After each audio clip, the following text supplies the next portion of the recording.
Stephanie Ruhle had Bernie Sanders on. It gave him one of the talking points that really, is sort of old by this point, and there's a very easy response to it. But let's just play it first, and we can respond to it later.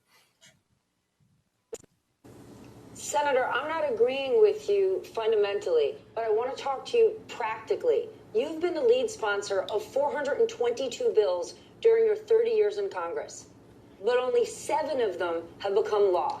Given that record and how dire things are, as you just laid out, do you need to find another lane or take a different approach here? I don't think. Yeah. So, just so, if anybody has any doubts about what went on before, Bernie Sanders was just laying out how big of a failure this COVID bill is, which now looks like it's not even going to happen, according to Mitch McConnell's office. They're looking like they're going to taking a little bit of, and they're not even going to, push through this really, really meager and ineffective COVID response bill. And Bernie Sanders is on MSNBC during the middle of a national pandemic, trying to argue for the real fact that people are suffering and they need help right now.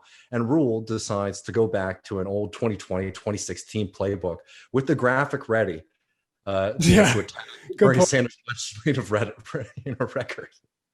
Yeah, no shit. Or they just have a file over that MSNBC, like Bernie attack slides.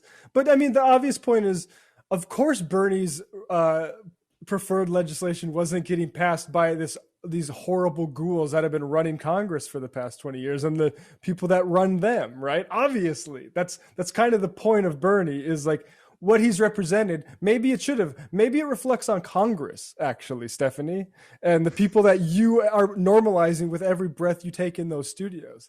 And I would just want to add, that is a Destiny talking point. I don't follow him very closely, but I do know that he was arguing that. That was about the time I stopped listening to it, because I think that is lazy. It's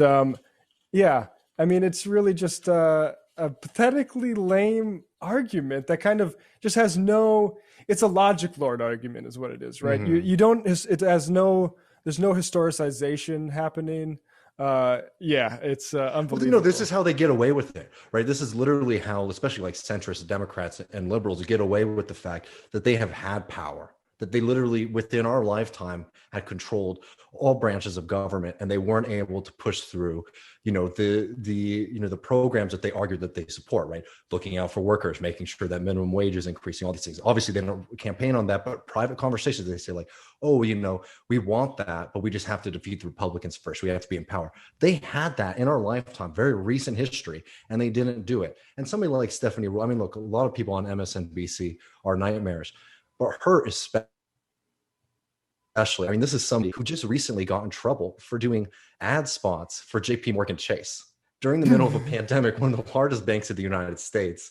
Oh, God. She was doing ads for them. And this is a supposed journalist. Right. And it should be very clear to anybody who still has any doubts about it, where these people lie. And they are they want to make sure that their friends are in power, that they're rich and the wealthy are in control of the system. And somebody like Bernie Sanders is a direct threat to it, which is why they always pivot. They never argue against Bernie Sanders on the merits of his actual plans. They always try to find some technicality to say like, oh, well, this is why it's impractical to argue for Medicare for all or for minimum wage increases or whatever. Or in this case, doing the bare minimum in a pandemic when we have countless other examples of countries who have been able to provide for people on a baseline during a massive quarantine.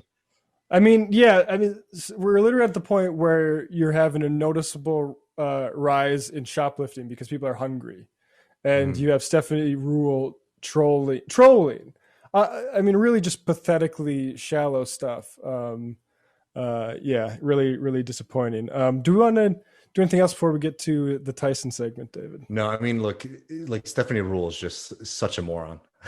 Yeah, she's very wealthy, right? Beyond No, she's like ex-banker. You know what I mean? Like she came out of this world, and that's why she defends it with every, fiber of her being. Right. Yeah. Pretty great stuff. So now let's move from finance to factory farms. And